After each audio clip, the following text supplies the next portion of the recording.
नमस्कार दोस्तों, स्वागत है आपका उपनिषद एकेडमी में। दोस्तों, आज हम देखेंगे एक बड़ा ही महत्वपूर्ण टॉपिक जो हमारे एमपीपीएससी के असिस्टेंट प्रोफेसर के पेपर नंबर फर्स्ट के यूनिट नंबर 2 का एक महत्वपूर्ण टॉपिक है।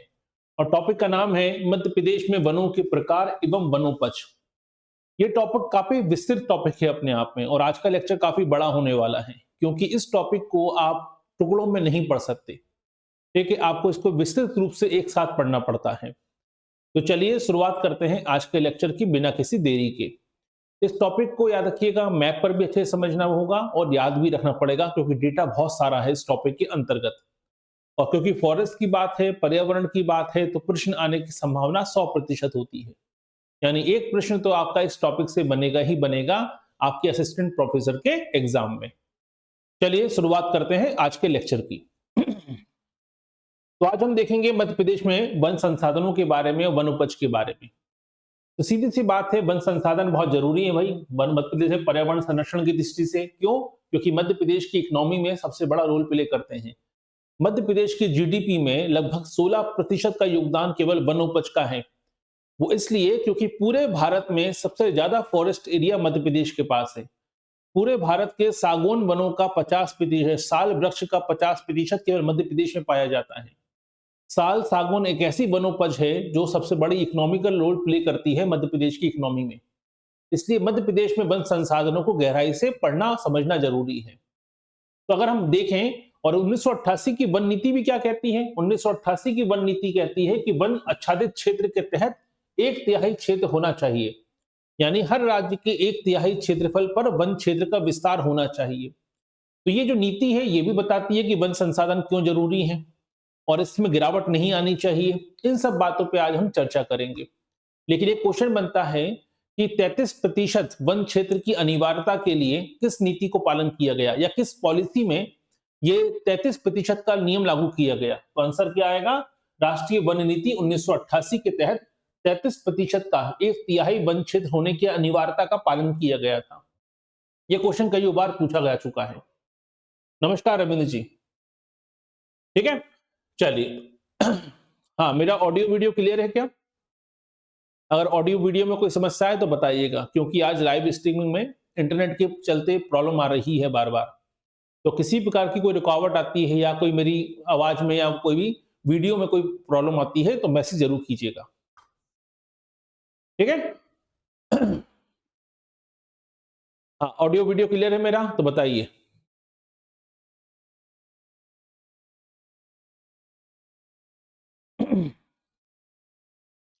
चलिए, क्लियर है, अच्छी बात है।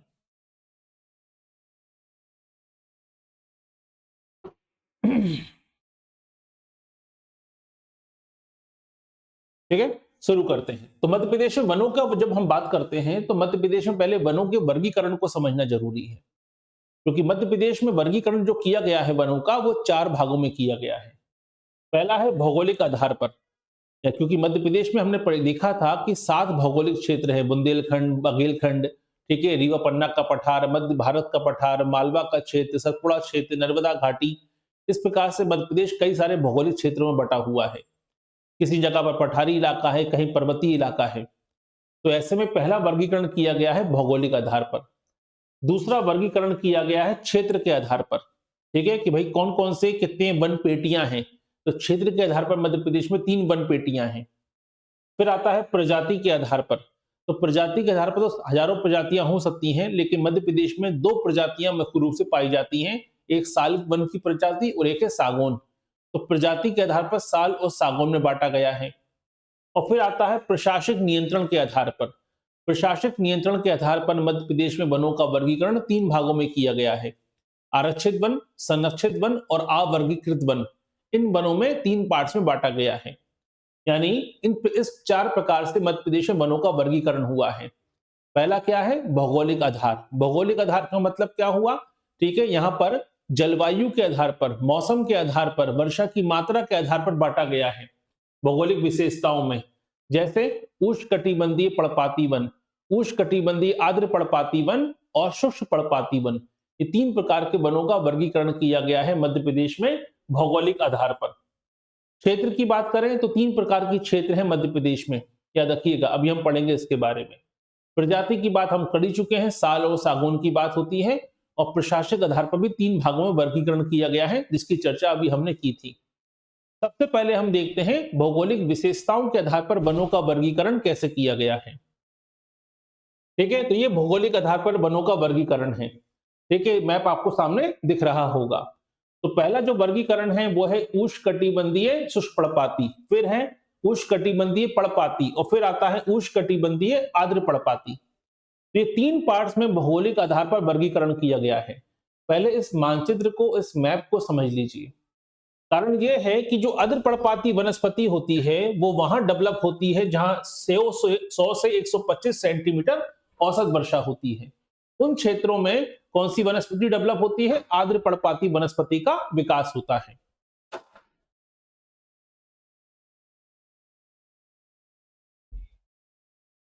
ठीक है, दूसरा आता है जिन क्षेत्रों में 75 से 100 सेंटीमीटर वर्षा होती है उन क्षेत्रों में पर्णपाती वनस्पति डेवलप होती है, और जिन क्षेत्रों में 50 से 75 सेंटीमीटर वर्षा होती है उन क्षेत्रों में शुष्क पर्णपाती वनस्पति का विस्तार पाया जाता है।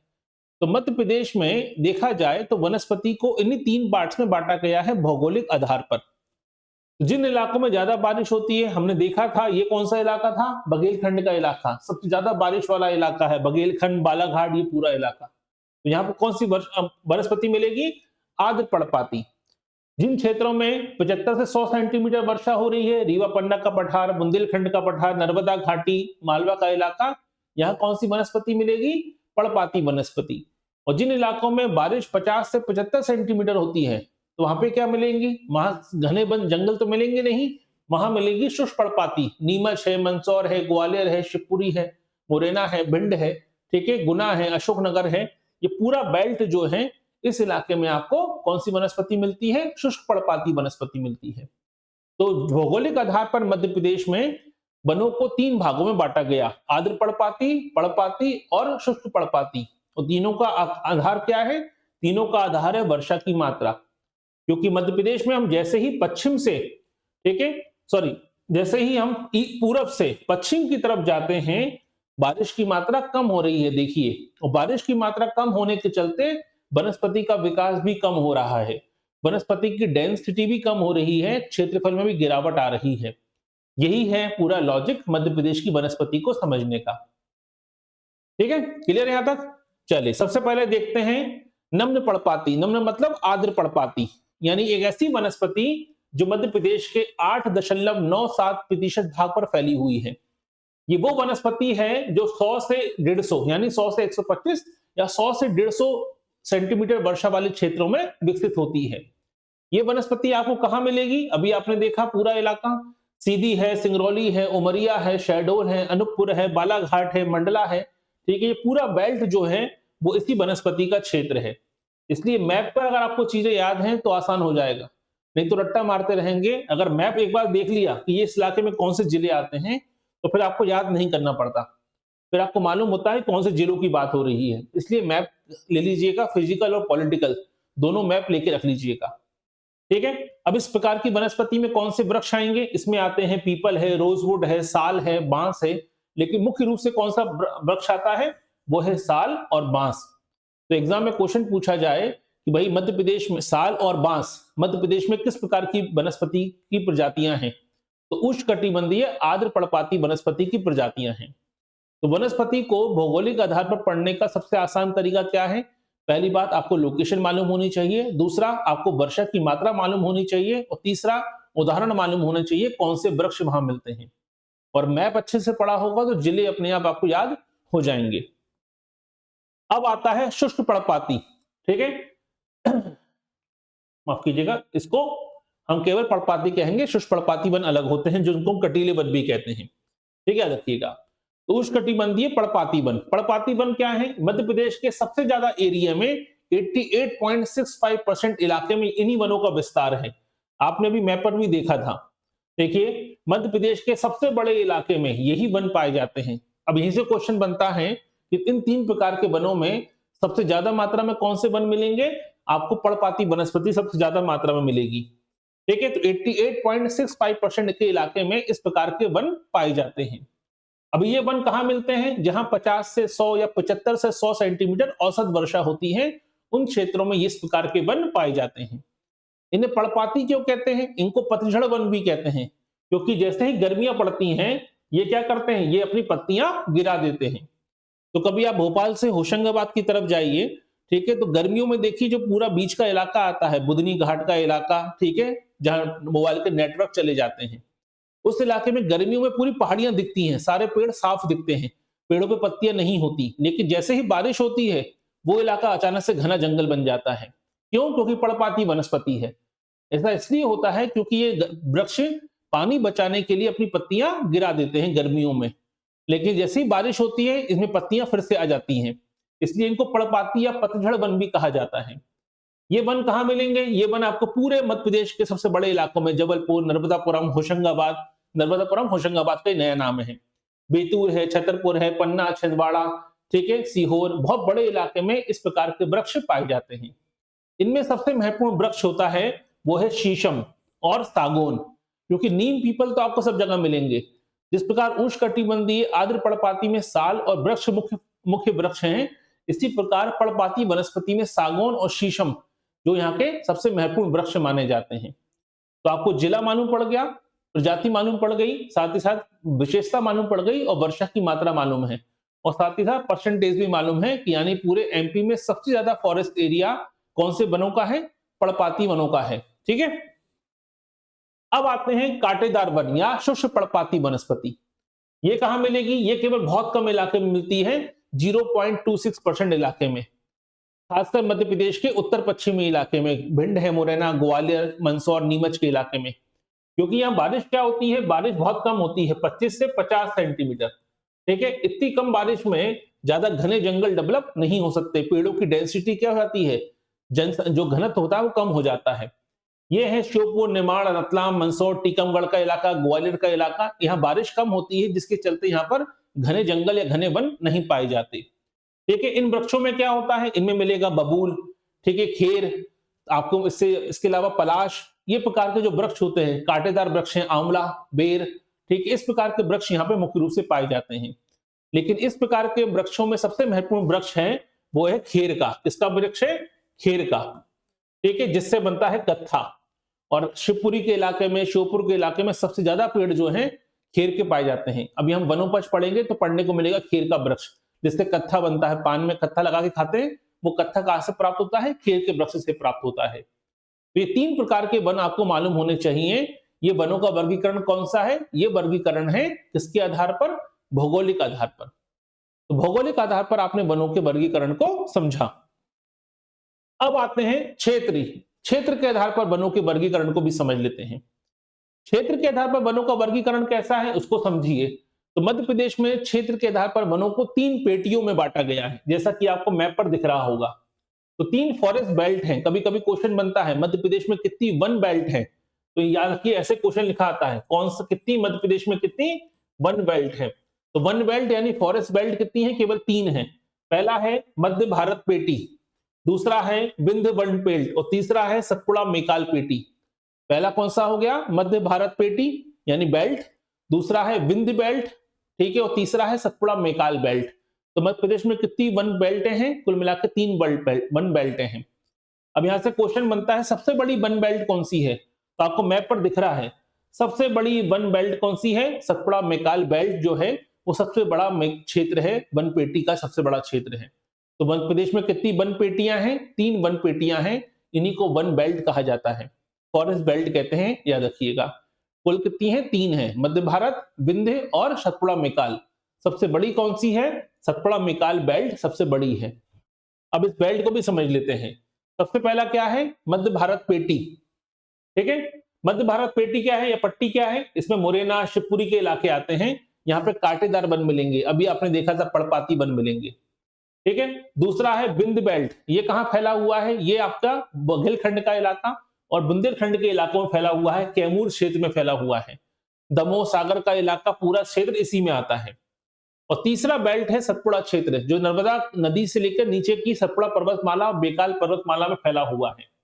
तो नर्मदा के दक्षिण से लेकर पूरा का पूरा मेकाल, पूरा सतपुड़ा, पूरा राजपीपला, महादेव, कालीभीत, ये पूरी पहाड़ियों पर ये क्षेत्रफल फैला हुआ है। ठीक है, और ये सबसे बड़ा बेल्ट है अपने आप में, जो पूरब से लेकर पश्चिम तक फैला हुआ है। ये सबसे चौड़ी पट्टी मानी जाती है, जैसा कि आपने अभी मैप में देखा। तो वन पेटी से केवल 2 ही बार क्वेश्चन बने हैं। मध्य प्रदेश में कुल कितनी वन पेटियां हैं? 3। कौन कौन सी हैं? मध्य भारत, विंध्य और आपके सतपुड़ा मेघाल। सबसे बड़ी वन पेटी कौन सी है? सबसे बड़ी वन पेटी है सतपुड़ा मेघाल। ठीक है, तो यहां से आपके क्वेश्चन पूछे जा सकते हैं, इसलिए मैप बनाया गया, क्योंकि मैप से ही चीजें याद रह जाती हैं। क्लियर यहां तक? चलिए अब आते हैं प्रजाति के आधार पर। तो मध्य प्रदेश में हजारों प्रजाति के वृक्ष हैं, लेकिन 2 ऐसे वृक्ष हैं जो पूरे मध्य प्रदेश को कवर किए हुए हैं, इसलिए 2 बड़ी महत्वपूर्ण प्रजातियां मानी जाती हैं। पहली है सागौन और दूसरी है साल। सागौन की बात करें तो मध्य प्रदेश के लगभग 19.36%, डेटा याद कर लीजिएगा, यही डेटा क्वेश्चन पूछा गया कई बार, 19.36% भाग पर केवल सागौन वन है। यानी मध्य प्रदेश के पूरा फॉरेस्ट एरिया की अगर बात करें, उसके फॉरेस्ट एरिया के 20% पार्ट पर केवल सागौन के ही वन पाए जाते हैं। ठीक है, नर्मदापुरम, जबलपुर, सिवनी, बालाघाट, देवास, इन सारे इलाकों में, क्योंकि ये उष्णकटिबंधीय पर्णपाती वन है, तो सबसे ज्यादा इलाका भी इसी के पास होगा, क्योंकि पूरे फॉरेस्ट एरिया का 88% तो केवल पर्णपाती वन है। तो ऐसे में कहीं ना कहीं सागौन वन मध्य प्रदेश में सर्वाधिक मात्रा में पाए जाते हैं। ये वन कहां डेवलप होते हैं? 75 से 100 सेंटीमीटर वर्षा वाले क्षेत्रों में डेवलप होते हैं। ठीक है, याद रखिएगा। कैसे वन है? ये वन है अपने आप में उष्णकटिबंधीय पर्णपाती वन है, आर्द्र पर्णपाती नहीं है, पर्णपाती वन है। साल होता है आर्द्र पर्णपाती, अभी आपने देखा भी था। ठीक है, इसके अलावा दूसरा कौन सी प्रजाति है? दूसरी है साल वृक्ष की प्रजाति, जो मध्य प्रदेश के 4.15, अब देखिए लगभग 20% इलाके पे क्या था? सागौन था। लगभग 5% इलाके पे क्या है? साल है। यानी मध्य प्रदेश के वन क्षेत्रफल के 25% इलाके पर इन्हीं दोनों वनों का विस्तार है। तो मध्य प्रदेश का बहुत बड़ा एरिया कवर किया हुआ है सागौन और साल वन के क्षेत्रों ने, इसलिए इन 2 प्रजातियों को विशेष तौर पर पढ़ा जाता है। ठीक है, ये कहां मिलेगा? क्योंकि ये आर्द्र पर्णपाती का इलाका है, और आर्द्र पर्णपाती मतलब मंडला, बालाघाट, आपके अनूपपुर का इलाका, शहडोल का इलाका, उमरिया के इलाके में ये वन मिलता है। ये वन महत्वपूर्ण है मध्य प्रदेश की इकोनॉमी के पर्पज से, क्योंकि सागौन मिलता है काली मिट्टी के क्षेत्र में और साल मिलता है लाल पीली मिट्टी के क्षेत्र में। ये डिफरेंस भी पढ़ लीजिएगा। हम बात कर रहे थे इकोनॉमी की, तो इकोनॉमिकल रूप से महत्वपूर्ण क्यों है? क्योंकि साल की लकड़ी काफी मजबूत होती है। आपने देखा होगा पुराने जो रेलवे स्टेशन, वो रेलवे ट्रैक होते थे, उसके नीचे बड़े बड़े ब्लॉक लगे होते थे लकड़ी के, उसके ऊपर रेल की पटरी बिछी होती थी। वो लकड़ी का जो ब्लॉक होता था वो साल की लकड़ी का होता है, क्योंकि साल की लकड़ी पे जितना पानी पड़ता है वो उतनी मजबूत होती जाती है। आजकल तो सीमेंट के स्लीपर लगते हैं पटरी के नीचे, रेलवे ट्रैक के नीचे, लेकिन पहले रेलवे ट्रैक के नीचे लकड़ी के आपके ब्लॉक लगे होते थे। ठीक है, तो रेलवे स्लीपर बनाने में क्वेश्चन आज भी पूछा गया हो, पीएससी ने 2 से 3 बार क्वेश्चन पूछा है, रेलवे स्लीपर बनाने में किसका इस्तेमाल होता था? अब नहीं होता है, अब तो सीमेंट के स्लीपर बनते हैं रेलवे ट्रैक के नीचे, पटरियों के नीचे। तो पहले रेलवे स्लीपर बनाने के लिए इसी साल वृक्ष की लकड़ी का इस्तेमाल होता था। तो ये क्वेश्चन पीएससी ने 2012 में पूछा था। ठीक है, तो ऐसे क्वेश्चन पूछते रही है पीएससी। अब आते हैं, अगला आता है प्रशासनिक नियंत्रण के आधार पर, क्योंकि वनों के वर्गीकरण को हमने 4 भागों में बांटा था, भौगोलिक आधार पर, प्रजाति आधार पर, क्षेत्र के आधार पर यानी वन पेटियों के आधार पर, और आपके प्रशासनिक आधार पर। तो बाकी 3 आधार हमने पढ़ लिए। अब आते हैं प्रशासनिक आधार पर कैसे बांटा गया है वनों को। तो मध्य प्रदेश में प्रशासनिक आधार पर वनों को 3 भागों में बांटा गया है। ठीक है, वो 3 भाग क्या हैं? वो है, पहला है आरक्षित वन यानी रिजर्व फॉरेस्ट, दूसरा है संरक्षित वन यानी प्रोटेक्टेड फॉरेस्ट, और तीसरा है अनक्लासिफाइड यानी अवर्गीकृत वन यानी अवर्गीकृत फॉरेस्ट। तो आरक्षित वन, संरक्षित वन और अवर्गीकृत वन 3 भागों में बांटा गया है सरकार ने। ठीक है, तो प्रशासन के द्वारा वन क्षेत्रफल को 3 भागों में बांटा गया। सबसे ज्यादा एरिया किसमें आता है? सबसे ज्यादा एरिया आता है आरक्षित वन में, 65.35%। सेकंड नंबर पे आता है प्रोटेक्टेड फॉरेस्ट 32.884%, और सबसे कम है लगभग 2% अवर्गीकृत वन। प्रश्न क्या पूछा गया था पीएससी ने ये प्रश्न पूछा था, मध्य प्रदेश में किस प्रकार के वन सर्वाधिक मात्रा में पाए जाते हैं? आरक्षित, संरक्षित, अवर्गीकृत, निम्न में से कोई नहीं। तो सबसे ज्यादा मात्रा में कौन सा है? रिजर्व फॉरेस्ट सबसे ज्यादा मात्रा में है। क्योंकि रिजर्व फॉरेस्ट सबसे ज्यादा मात्रा में है, इसीलिए पूरे इंडिया में, पूरे भारत में सबसे ज्यादा नेशनल पार्क भी किसके पास है? मध्य प्रदेश में है। मध्य प्रदेश में कुल मिला के 12 नेशनल पार्क हैं, 12 राष्ट्रीय उद्यान हैं। तो 12 राष्ट्रीय उद्यान क्यों हैं? क्योंकि मध्य प्रदेश के बहुत बड़े इलाके पर, पूरे इंडिया में सबसे ज्यादा फॉरेस्ट एरिया किसके पास है? मध्य प्रदेश के पास है। और उस फॉरेस्ट एरिया में भी आपके 65% तो रिजर्व है। और रिजर्व क्यों है? क्योंकि आपने नेशनल पार्क बनाए हुए हैं। तो मध्य प्रदेश के में सबसे ज्यादा, पूरे इंडिया में सबसे नेशनल पार्क मध्य प्रदेश के ही पास है। फॉरेस्ट एरिया भी मध्य प्रदेश के ही पास है। और इस फॉरेस्ट एरिया में भी सबसे ज्यादा रिजर्व फॉरेस्ट है, जिसमें आप हाथ नहीं लगा सकते, जिसको आप काट नहीं सकते। ठीक है, तो यहां से आपको जानकारी क्लियर होनी चाहिए। हाँ, एक और क्वेश्चन अभी पढ़ेंगे हम इसके बारे में। अब आता है, सबसे पहले हम बात करते हैं रिजर्व फॉरेस्ट की, यानी आरक्षित वन की। तो ये आरक्षित वन क्या होता है, इसको समझिए।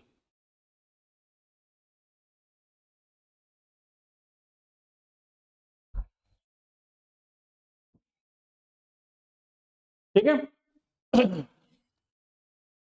ऑडियो वीडियो क्लियर है सभी को? कोई समस्या तो नहीं आ रही है? कोई समस्या आ रही हो तो पूछिएगा। चलिए, आरक्षित वनों की बात आ रही थी, तो भाई मध्य प्रदेश में आरक्षित वन कितने प्रतिशत भाग पर है? क्षेत्रफल पढ़ने की जरूरत नहीं है, अनावश्यक डेटा मत पढ़िएगा।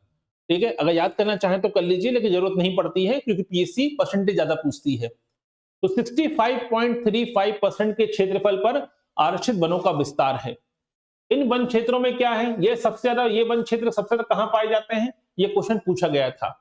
मध्य प्रदेश में सबसे अधिक आरक्षित वन पाए जाते हैं खंडवा डिस्ट्रिक्ट में, खंडवा जिले में पाए जाते हैं। तो ये पहला क्वेश्चन बन गया। अब आरक्षित वन के अंतर्गत सबसे कम आरक्षित वन कहां मिलते हैं? सबसे कम आरक्षित वन मिलते हैं छतरपुर डिस्ट्रिक्ट में। यह भी क्वेश्चन पूछा जा चुका है। तो सर्वाधिक आरक्षित वन कहां मिलेंगे? खंडवा में। सबसे कम आरक्षित वन कहां मिलेंगे? छतरपुर में। ठीक है, इस प्रकार के वन क्षेत्रफल, वनों में आपके जंगल काटने या लकड़ी काटने, शिकार करने या जानवरों को चराने जैसी गतिविधियों की अनुमति नहीं होती है। याद रखिएगा, जब तक कि विशिष्ट आदेश ना आ जाए, जब तक कि सरकार खुद आदेश ना दे दे, तब तक आप इन वन क्षेत्रों में ना तो अपने जानवरों को चरा सकते हैं, ना खेती बाड़ी कर सकते हैं, ना शिकार कर सकते हैं, और ना ही लकड़ी काट सकते हैं। शिकार तो किसी भी स्थिति में नहीं होता। अब तो सरकार भी शिकार की अनुमति नहीं दे सकती। शिकार तो प्रतिबंधित है वन्य जीव संरक्षण अधिनियम 1972 के अंतर्गत। इन प्रकार के वनों में किसी प्रकार की, यानी यहां तक कि जानवरों को चराना भी अनुमति नहीं है। स्थानीय लोग लकड़ी काट भी नहीं सकते और लकड़ी बीन भी नहीं सकते। इस प्रकार के वनों में लकड़ी अगर नीचे गिरी भी पड़ी है तो वो भी इकोसिस्टम का पार्ट है, उसको उठा भी नहीं सकते। और ये सबसे ज्यादा वन क्षेत्र कहां पर है? ये वन क्षेत्र सबसे ज्यादा है खंडवा में। सबसे कम कहां पर है? छतरपुर डिस्ट्रिक्ट में है। दूसरे आते हैं संरक्षित वन। मध्य प्रदेश के 32.84% भाग पर कौन से वन हैं? ये हैं आपके संरक्षित वन पाए जाते हैं। अब संरक्षित वन में क्या होता है? इसमें अनुमति मिलती है चराई करने की, लोगों की आवाजाही होती है। ठीक है, जो जनजातियां हैं वो लघु वनोपज का संग्रह कर सकती हैं।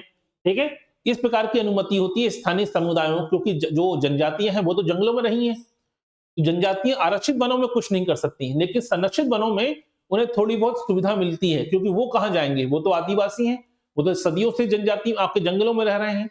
पूरे पूरे भारत में सबसे ज्यादा जंगल कहां पे है? मध्य प्रदेश में, फॉरेस्ट एरिया। पूरे भारत में सबसे ज्यादा जनजातियां कहां पर हैं? मध्य प्रदेश में निवास करती हैं, क्योंकि मध्य प्रदेश की पूरी आबादी का 21% आबादी केवल ट्राइब्स है, जनजातियां हैं। वो कहां जाएंगी? वो तो जंगलों में रहती हैं। तो वो जनजातियां, वो अपने स्थानीय रोजगार के लिए शहद इकट्ठा करना है, वनोपज का संग्रह करना है, वो काम यहां पर वो कर सकती हैं। ठीक है, उनको अनुमति होती है, याद रखिएगा। सबसे ज्यादा संरक्षित वन कहां पर है? याद रखिए, अभी आरक्षित वनों की बात हुई थी। सबसे ज्यादा आरक्षित वन कहां पे थे? खंडवा में। सबसे कम कहां पे थे? छतरपुर में। लेकिन सबसे संरक्षित वन कहां पर है? राजगढ़ में। और सबसे कम कहां पर है? उज्जैन में। ऐसे क्वेश्चन पूछे जाने की संभावनाएं ज्यादा होती हैं। कोई दिक्कत इसमें? चलिए आगे बढ़ते हैं। अब आते हैं अवर्गीकृत वन। ये अवर्गीकृत वन क्या होते हैं? जो आपके सड़क किनारे होते हैं, आपके शहरों में होते हैं, जो आपके पार्कों में होते हैं। इस प्रकार के वनों को बांटा नहीं गया है। इस प्रकार के वन मध्य प्रदेश में कितने हैं? केवल 1.82 हैं। इसमें आप पशुओं को चरा सकते हैं, लकड़ी काट सकते हैं, सारी गतिविधियां कर सकते हैं जो आपके शहरों के आसपास के इलाके में होते हैं। ठीक है, इसमें कोई प्रतिबंध नहीं होता, कोई बंदिश नहीं होती। ठीक है, इसमें उपयोग करने के लिए किसी प्रकार की अनुमति की आवश्यकता नहीं होती। तो इस प्रकार से प्रशासनिक आधार पर वनों का वर्गीकरण किया गया है। तो सबसे ज्यादा कौन से हैं? आरक्षित वन, जहां किसी प्रकार की अनुमति नहीं होती। दूसरा है संरक्षित वन, जहां स्थानीय लोगों को अनुमति मिलती है। और तीसरे हैं अवर्गीकृत वन, जहां पर किसी प्रकार का नियंत्रण लागू नहीं होता। तो मध्य प्रदेश में प्रशासनिक आधार पर इस प्रकार से वनों का वर्गीकरण किया गया है। अब आते हैं वन संसाधन, ठीक है, वो आपके फॉरेस्ट रिसोर्सेज की बात करते हैं। तो वन संसाधन, क्योंकि आपके सिलेबस में वनों के प्रकार और वनोपज लिखा हुआ है, तो वन के प्रकार तो हमने पढ़ ली है, वनोपज की बात आती है तो मध्य प्रदेश में दो प्रकार की वनोपज है जिसे वन संसाधन भी कहा जाता है। पहला है मुख्य वनोपज और दूसरा है लघु वनोपज। मुख्य वनोपज मतलब क्या होता है, जो ज्यादा मात्रा में मिलते हैं, जैसे सागौन है, साल है, बांस है, ये मुख्य वनोपज कहलाते हैं। और जो सीमित मात्रा में मिलते हैं, जैसे तेंदुपत्ता, गोंद, हर्रा, आंवला, महुआ, भिलाला, ठीक है, इसे कहते हैं लघु वनोपज। तो यही आपके सिलेबस में शामिल किया गया है, वनों के प्रकार और वनोपज। तो वनों के प्रकार तो पूरे पढ़ लिए, अब हम बात करते हैं वनोपज की। वनोपज की जब बात करते हैं तो ये आपको डायग्राम सामने एक फोटो दिख रहा होगा पूरा। वनोपज में एक आता है खेर, ठीक है, खेर महत्वपूर्ण वृक्ष है, अभी हमने देखा था, शुष्क पर्णपाती वन है खेर का वृक्ष। और कहां मिलेगा, ये मिलता है श्योपुर, शिवपुरी, भिंड, मुरैना, ठीक है, नीमच के इलाकों में, ठीक है। और यहाँ पे याद रखिएगा, इसका इस्तेमाल काय में होता है, खेर का इस्तेमाल होता है कत्था बनाने में, अभी हम पढ़ेंगे इसके बारे में डिटेल में, कत्था बनाने में इस्तेमाल होता है। और कत्था बनाने का एकमात्र कारखाना कहां पर है, ये क्वेश्चन पूछा गया था, दो कारखाने, सॉरी, कत्था बनाने का सरकारी कारखाना कहां पर है, वो है मुरैना के बानमोर में। तो ये क्वेश्चन पूछा गया है, कत्था बनाने का कारखाना कहां पर है, सरकारी कारखाना मुरैना के बानमोर में है। दो जगह पर कारखाने हैं, एक शिवपुरी में है और दूसरा मुरैना के बानमोर में है। कत्था बनाने के मध्य प्रदेश में दो कारखाने हैं। कत्था कहां से मिलता है, खेर वृक्ष से मिलता है। फिर आता है लाख। लाख क्या होता है, ठीक है, लेसिफर लक्का नाम का कीड़ा होता है, उसकी रेजिन होती है, याद रखिए लिक्विड छोड़ता है वो पेड़ के ऊपर, उसको खट्टा किया जाता है लाख। और लाख का इस्तेमाल होता है चूड़ी में, आभूषण उद्योग में इस्तेमाल होता है। और लाख बनाने का एकमात्र कारखाना कहां पर है, वो है उमरिया डिस्ट्रिक्ट में, अभी डिटेल में पढ़ेंगे इसको। इसके अलावा महुआ, ठीक है, आदिवासियों के लिए पवित्र है और मध्य प्रदेश में महुए से शराब को हेरिटेज का दर्जा दिया गया है। ज्यादातर लोग उसको वाइन बनाने में, शराब बनाने में इस्तेमाल करते हैं। फिर आता है भिलावा। भिलावा कहाँ है, इसका इस्तेमाल होता है स्याही बनाने में, पेंट बनाने में इस्तेमाल होता है भिलावा का। और इसका एकमात्र कारखाना है वो है छिंदवाड़ा में, ठीक है। इसके अलावा हर्रा। हर्रा का इस्तेमाल काय में होता है, चमड़े को साफ करने में, ठीक है, औषधि बनाने में, पेट की औषधि जो दवाइयां होती हैं वो बनाने में इस्तेमाल होता है, ठीक है, याद रखिएगा हर्रा का इस्तेमाल होता है। जो भी आपका त्रिफला चूर्ण खाते हैं आप पेट साफ करने के लिए, उसमें हर्रा का इस्तेमाल होता है। फिर आता है गोंद। गोंद का इस्तेमाल क्या होता है, हम जानते ही हैं, एक तो होती है कागज को चिपकाने में इस्तेमाल आता है और एक गोंद के लड्डू होते हैं। तो मध्य प्रदेश में दो प्रकार की गोंद पाई जाती है, याद रखिएगा, अभी हम इसके बारे में भी पढ़ेंगे। तो ये सब कौन सी वनोपज है, लघु वनोपज है। लेकिन हम शुरुआत करते हैं मुख्य वनोपज से। मुख्य वनोपज में सबसे पहला आता है सागौन। अभी हमने देखा था प्रजाति के आधार पर, अब हम देख रहे हैं वनोपज के आधार पर। तो ये मुख्य वनोपज है। और सागौन का नाम क्या है, टेक्टोना ग्रांडिस। पहली बात तो यहीं से क्वेश्चन बनता है कि सागौन का वनस्पति नाम क्या है, बॉटनिकल नेम क्या है, टेक्टोना ग्रांडिस इसका वनस्पति नाम है, ठीक है। दूसरी महत्वपूर्ण बात, कहां मिलता है, 75 से 125 सेंटीमीटर या 75 से 100 सेंटीमीटर वर्षा वाले क्षेत्रों में प्राप्त होता है। और सागौन कैसा वृक्ष है, आदर पड़पाती है कि पड़पाती है, पड़पाती वृक्ष है, याद रखिएगा। कहां मिलता है, काली मिट्टी के क्षेत्रों में ज्यादा डेवलप होता है, मालवा का इलाका है, नर्मदा घाटी का इलाका है, सतपुड़ा का इलाका है, ये काली मिट्टी के क्षेत्र हैं, यहां पर सागौन के वृक्ष ज्यादा मात्रा में पाए जाते हैं, ठीक है। मध्य प्रदेश का बहुत बड़े इलाके में सागौन के वृक्ष फैले हुए हैं, 19.38% भाग पर मध्य प्रदेश में सागौन के वृक्ष हैं, ये आपने पढ़ा ही होगा अभी। तो 19.38% भाग पर सागौन वनों का विस्तार फैला हुआ है, ठीक है, क्लियर यहां तक, अभी आपने पढ़ा था इसके बारे में।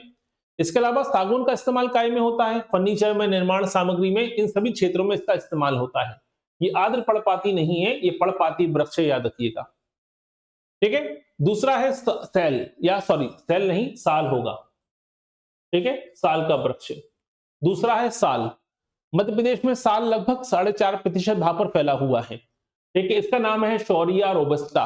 शौरिया रोबस्टा क्या है, साल वृक्ष का वनस्पति नाम है, ठीक है। ये मिलता है 125 से 150 सेंटीमीटर वर्षा वाले क्षेत्रों में, यानी ये उष्णकटिबंधीय आर्द्र पर्णपाती वनस्पति में से एक है, ठीक है, क्लियर है। 1975 में साल के पेड़ का राष्ट्रीयकरण किया गया था, ये क्वेश्चन पूछा गया है।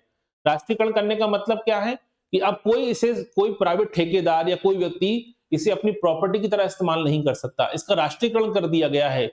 यानी साल के वृक्ष को केवल सरकार के आदेश पर ही काटा जा सकता है, अगर सरकार आदेश देगी तो ही साल वृक्ष की कटाई होगी। साल वृक्ष का इस्तेमाल केवल सरकार करेगी, कोई प्राइवेट कंपनी, कोई व्यक्ति अपने निजी लाभ के लिए साल वृक्ष की लकड़ी का इस्तेमाल नहीं कर सकता। इसका राष्ट्रीयकरण किया गया 1975 में कर दिया गया था। कौन से इलाके में मिलेगा? क्योंकि आर्द्र पर्णपाती है, तो आपके जो सीधी का इलाका है, सिंगरौली है, बालाघाट है, मंडला का इलाका है, शहडोल है, ठीक है, अनूपपुर है, उमरिया है, इन सभी क्षेत्रों में ये वन पाया जाता है। इसलिए कहा था कि मैप को अच्छे से पढ़ लीजिए। ठीक है, कोई दिक्कत इसमें? तो कौन सी वनस्पति है ये? आर्द्र पर्णपाती वनस्पति है। कितने प्रतिशत भाग पर है? 4.15% भाग पर है। अभी हमने प्रजाति वाले टॉपिक में भी पढ़ा था। और इसका नाम क्या है? आपके सॉरिया रोबस्टा इसका वनस्पति नाम है। टेक्टोना ग्रांडिस सागौन का वनस्पति नाम है। काय में इस्तेमाल होता है? रेलवे स्लीपर बनाने में पहले इस्तेमाल होता था, लेकिन आज भी कई बार क्वेश्चन बनते हैं, रेलवे स्लीपर बनाने में किस लकड़ी का इस्तेमाल होता है? साल वृक्ष की लकड़ी का इस्तेमाल होता है। अब आते हैं बांस।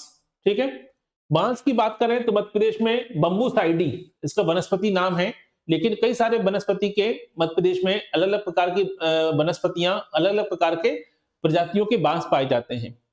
ठीक है, मध्य प्रदेश में जो वनस्पति, जिस प्रजाति का मध्य प्रदेश में सबसे ज्यादा बांस पाया जाता है वो क्या है? वो है डेंड्रोकैलेमस। तो डेंड्रोकैलेमस प्रजाति का जो बांस है वो मध्य प्रदेश में सबसे ज्यादा पाया जाता है। बांस उत्पादन की बात करें तो अरुणाचल प्रदेश के बाद मध्य प्रदेश का भारत में दूसरा स्थान है। पूरे भारत में सबसे ज्यादा बांस का उत्पादन कहां होता है? अरुणाचल प्रदेश में, नॉर्थ ईस्ट में। सेकंड नंबर पे किसका नाम है? सेकंड नंबर पे मध्य प्रदेश का नाम है। इसलिए क्वेश्चन बन सकता है मध्य प्रदेश की कौन सी रैंक है बांस के उत्पादन में? मध्य प्रदेश का दूसरा स्थान है, सेकंड रैंक है। ठीक है, 1973 में क्या कर दिया गया? बांस का भी राष्ट्रीयकरण कर दिया गया, यानी बांस की लकड़ी का इस्तेमाल सरकार के आदेश के बिना नहीं होगा। सरकार से लाइसेंस लेना पड़ेगा, तभी आप बांस को बेच सकते हो, बांस को काट सकते हो, बांस की खेती कर सकते हो। ठीक है, तो बांस का इस्तेमाल सरकार 1973 में राष्ट्रीयकरण कर दिया गया। अब देखिए साल का राष्ट्रीयकरण कब हुआ? 1975 में। बांस का राष्ट्रीयकरण कब हुआ? 1973 में हुआ था। ठीक है, अब बांस कहां मिलता है? बांस अपने आप में उष्णकटिबंधीय आर्द्र पर्णपाती वनस्पति है। इसका मतलब 75 से 125 सेंटीमीटर, लेकिन 100 से 125 सेंटीमीटर वर्षा वाले क्षेत्रों में, यानी आर्द्र पर्णपाती वाले क्षेत्रों में ये वृक्ष पाया जाता है। मुख्य रूप से बैतूल, मंडला, जबलपुर, अनूपपुर, सिवनी, बालाघाट, यानी जहां ज्यादा बारिश होती है उस इलाके में बांस का उत्पादन होता है। मध्य प्रदेश में बांस का इस्तेमाल काय में होता है? कागज उद्योग में होता है। पेपर इंडस्ट्री में सबसे ज्यादा बांस का इस्तेमाल होता है मध्य प्रदेश में, कागज बनाने में। ठीक है, तो ये तो हो गया मुख्य वनोपज, साल, सागौन और बांस के बारे में मालूम हो गया आपको। सागौन का वनस्पति नाम टेक्टोना ग्रांडिस, साल का वनस्पति नाम क्या है? सोरिया रोबस्टा। और आपके इसका नाम है, मध्य प्रदेश में कौन सी प्रजाति का बांस मिलता है? डेंड्रोकैलेमस प्रजाति का बांस मिलता है। ये कुछ ऐसे क्वेश्चन हैं जो एग्जाम में पूछे जा चुके हैं।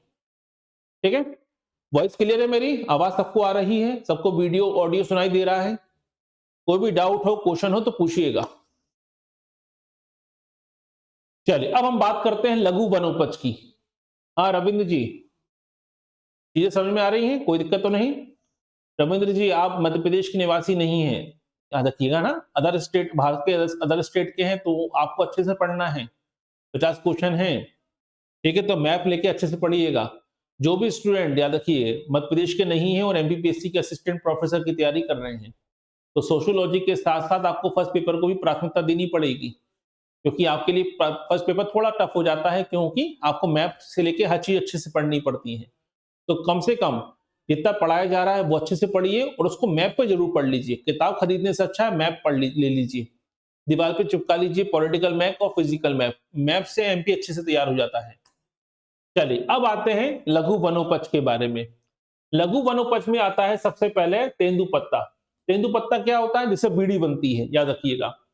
ठीक है, डायस्पोरा मेलानॉक्सिलोन, सॉरी मेलानॉक्सिलोन, डायस्पोरा मेलानॉक्सिलोन, ये क्या है? वनस्पति नाम है। ठीक है, पहला क्वेश्चन तो यहीं से बन गया कि तेंदुपत्ता का वनस्पति नाम क्या है?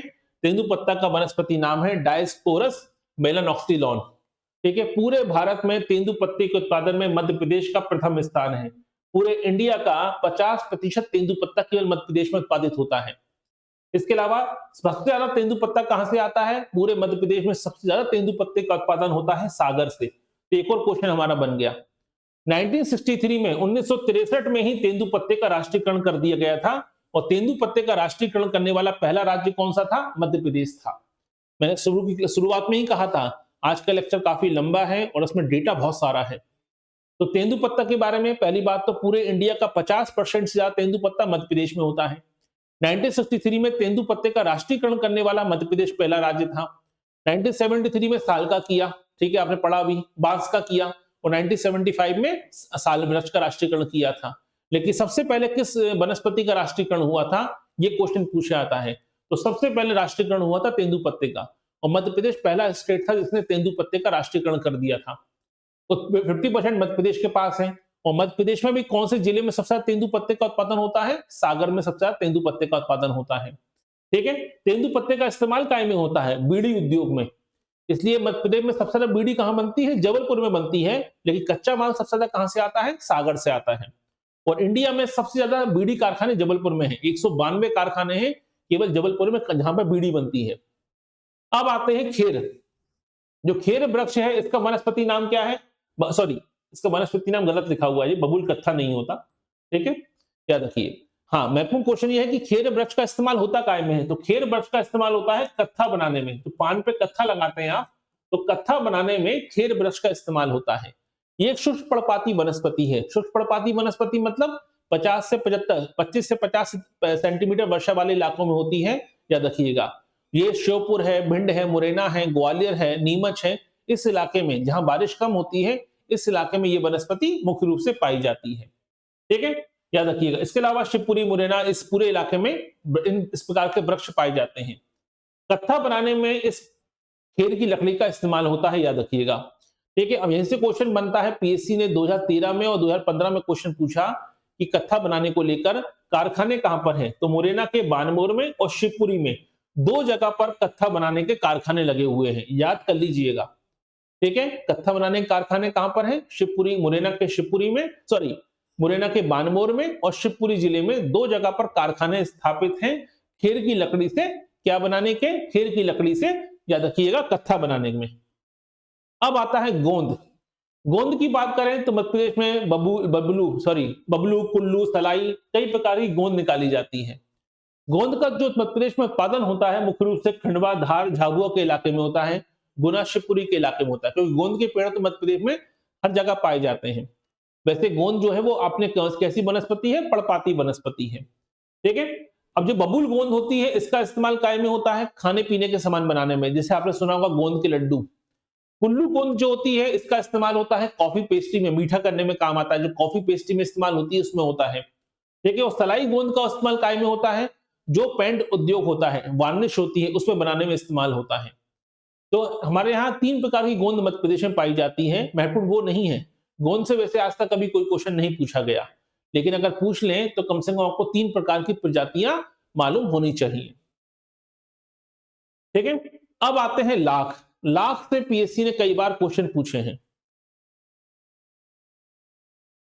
कोई जरूरत नहीं घबराने वाली, ठीक है, क्योंकि आप, गीता जी आप उत्तर प्रदेश से हैं, रविंद्र जी आप हरियाणा से हैं, ज्यादा मुझे याद है।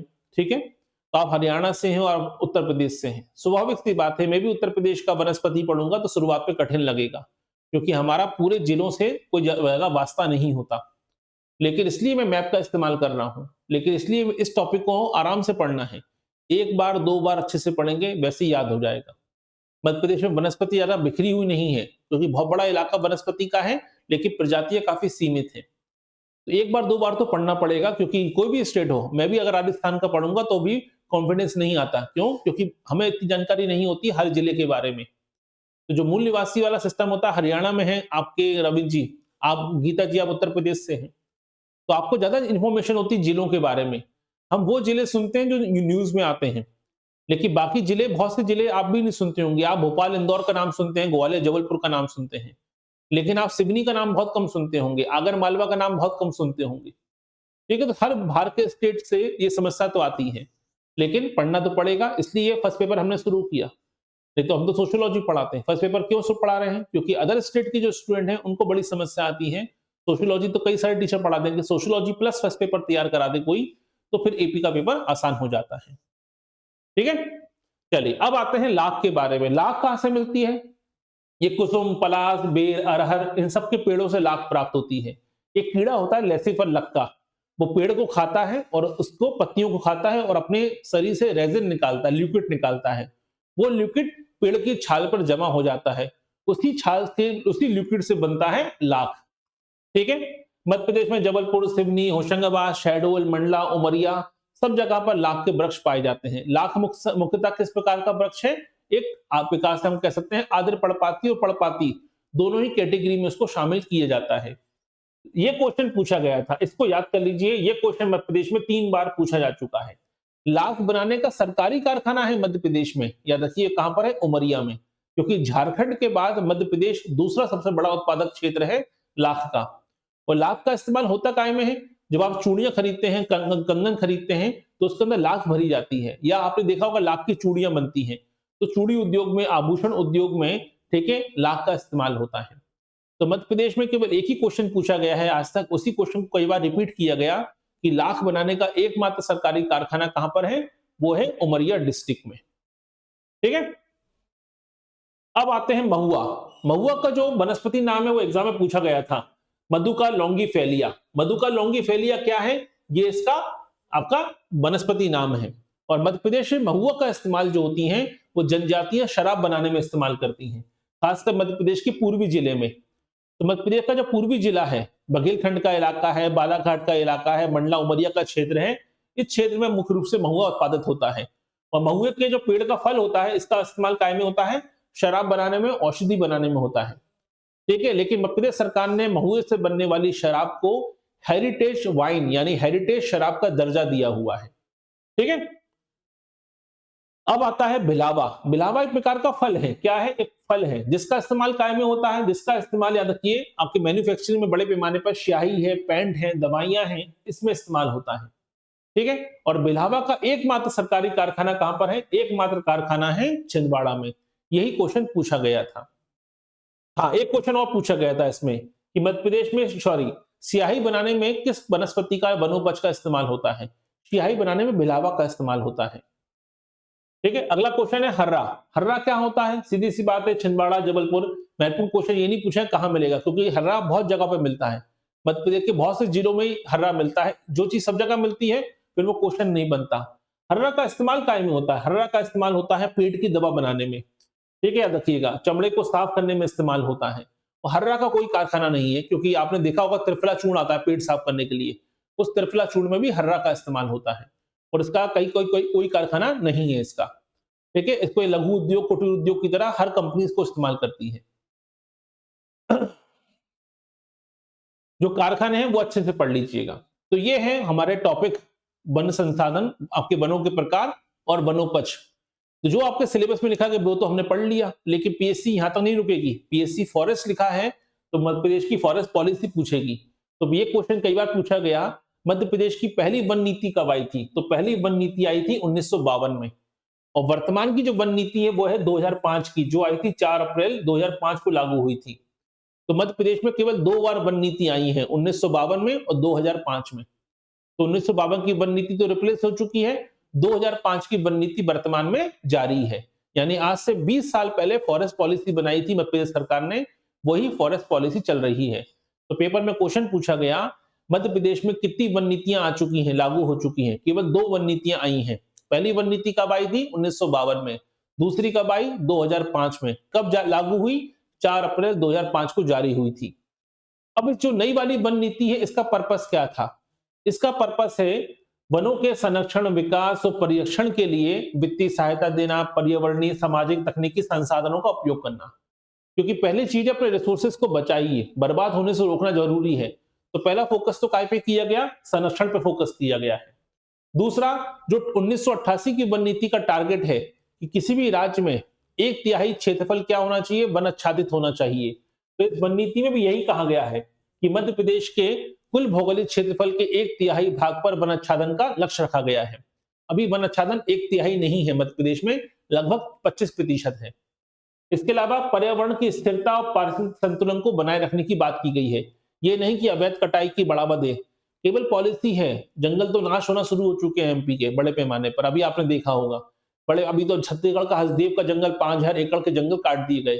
अरुणाचल प्रदेश में बड़े पैमाने पर जंगल काटे जा रहे हैं, असम में बड़े पैमाने पर, ठीक है, आपको जमीनें दे दी गई उद्योगपतियों को, जंगल काटे जा रहे हैं, ठीक है, अभी अरावली का मुद्दा उठा था आपने। ये सब पॉलिसियां खोखली बन चुकी हैं, केवल दिखावे की पॉलिसियां हैं, बड़े पैमाने पर कटाई होना शुरू हो चुकी है। लेकिन 1/3 का जो लक्ष्य रखा गया है वो केवल लक्ष्य ही है, और जब पर्यावरण स्थिरता, पारिस्थितिक संतुलन की बात होती है, इसको भी कहीं ना कहीं सरकार ने टांग दिया है कि कोई फर्क नहीं पड़ता, जंगल काटो, बड़े पैमाने पर इन्वेस्टमेंट करना है। आपने अरावली तो केवल एक मुद्दा था इसलिए उभर कर सामने आ भी गया। छत्तीसगढ़ के हसदेव के 5000 एकड़ के जंगल पहले ही काट दिए गए, ठीक है। इसके अलावा गैर इमारती लकड़ी के उत्पादन को बढ़ावा देना, लोक वानिकी को लागू करना, ठीक है, यानी सारा काम जनता करे, जनता ही वनों का संरक्षण करे, जनता ही अपने घरों में वन लगाए, ठीक है, किसान अपने खेतों में फॉरेस्ट लगाएं, मेड़ पर वन लगाएं, सब कुछ लोग करें, सरकार केवल आदेश जारी करेगी उद्योगपतियों के लिए जंगल काटने के, बाकी सारा काम लोक वानिकी पर छोड़ दिया गया है कि सब कुछ जनता करे अपने स्तर पर। इसके अलावा इको टूरिज्म और हर्बल हेल्थ टूरिज्म को बढ़ावा देने की बात हो रही है, कि जो जड़ी बूटी है उसको बढ़ावा देने की बात हो रही है। इको टूरिज्म यानी जंगलों में जाकर लोगों के लिए खोल दिया जाए, उसको व्यवसायीकरण कर दिया जाए, कैसे भी टूरिज्म का, इसको लेकर सारी पॉलिसी बनाई गई है। लेकिन प्री में आपसे इतना डिटेल क्वेश्चन नहीं पूछेंगे, आपके ऑब्जेक्टिव क्वेश्चन आपका एक ही बनेगा, मध्य प्रदेश की पहली फॉरेस्ट वन नीति कब आई? 2005 में आई। वर्तमान में कौन सी, सॉरी, पहली फॉरेस्ट पॉलिसी कब आई? 1952 में आई। वर्तमान में कौन सी पॉलिसी लागू है? वर्तमान में 2005 की वन नीति लागू है, ठीक है, क्योंकि पॉलिसी में ऐसा कुछ कहा नहीं गया है, बड़ी बातें सारी वही रटी रटाई और पुरानी ही दक्यानूसी बातों को लिख दिया गया है, जिसको इंप्लीमेंट उनको करना ही नहीं है। अब आते हैं वन संरक्षण को लेकर योजनाएं भी आई हैं, तो एमपी को आपके पीएससी में भले ही लिखा हुआ है वन संसाधन, भले ही पीएससी में लिखा है वनों के प्रकार और वनोपज, लेकिन प्रश्न यहां से भी उठाए गए हैं। यहां से जोड़ी बनाने वाले क्वेश्चन पूछे जाते हैं, जो बड़ी योजनाएं हैं, योजनाएं कब शुरू हुई थी, इनका सन क्या था, ये क्वेश्चन पूछा जाता है।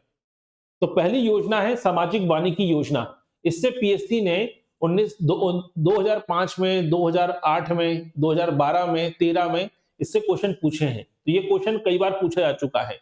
सामाजिक वानिकी योजना कब लागू हुई थी? याद कर लीजिए, 1976 में, 1976 में इंदिरा गांधी के समय लागू हुई थी।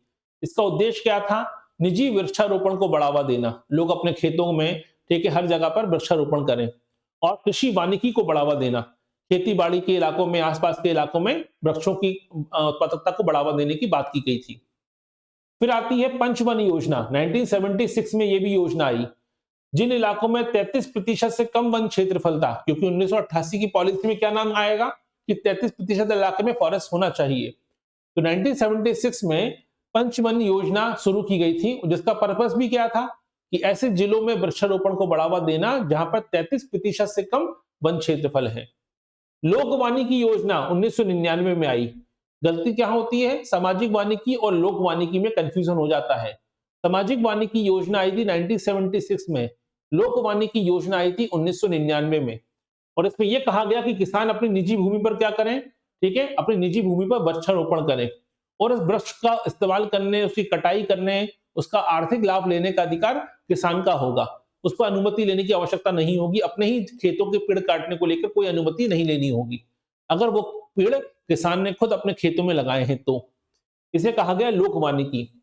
फिर आई 2007 में विद्या वन योजना। छात्रों को पर्यावरण के प्रति जागरूक करने के लिए इस योजना को शुरुआत की गई थी 2007 में। ये चारों योजनाओं से क्वेश्चन क्या बना है? चारों योजनाओं से हमेशा से यही प्रश्न बना है कि योजना कब आई थी। तो सामाजिक वानिकी 1976 में आई, पंचवन योजना 1976 में आई, लोक वानिकी 1999 में आती है, और विद्या वन योजना 2007 में आती है। अब एक और क्वेश्चन बनता है, पंचवन योजना का पर्पस क्या था? इसका पर्पस था वो जिले जहां पर 33% से कम वन क्षेत्रफल है, वहां वृक्षारोपण को बढ़ावा देना। यह पर्पस था पंचवन योजना का, ठीक है। लेकिन सामाजिक वानिकी कार्यक्रम एक आता है, याद रखिएगा। अभी आपने देखा था किसके बारे में? सामाजिक वानिकी कार्यक्रम 1976 में भी शुरू हुआ था, और यह मध्य प्रदेश में शुरू हुआ था। वो भारत सरकार का कार्यक्रम था, सामाजिक वानिकी इंदिरा गांधी के समय शुरू हुआ था, और मध्य प्रदेश में 1981-82 में सामाजिक वानिकी कार्यक्रम एक अलग से शुरू हुआ, ठीक है, रखिएगा। वो क्या था? मध्य प्रदेश में वनों के विकास को बढ़ावा देना, आम नागरिकों को जंगल लगाने, वृक्ष लगाने, चारागाह विकसित करने के लिए तैयार करना, ठीक है, और इसमें 36 सामाजिक वानिकी प्रभाग बनाए गए थे, यानी पूरी योजना के लिए मध्य प्रदेश को 36 विभागों में बांट दिया गया था। ठीक है, क्लियर यहां तक? याद रखिए, यहां से क्वेश्चन पूछा जाता है।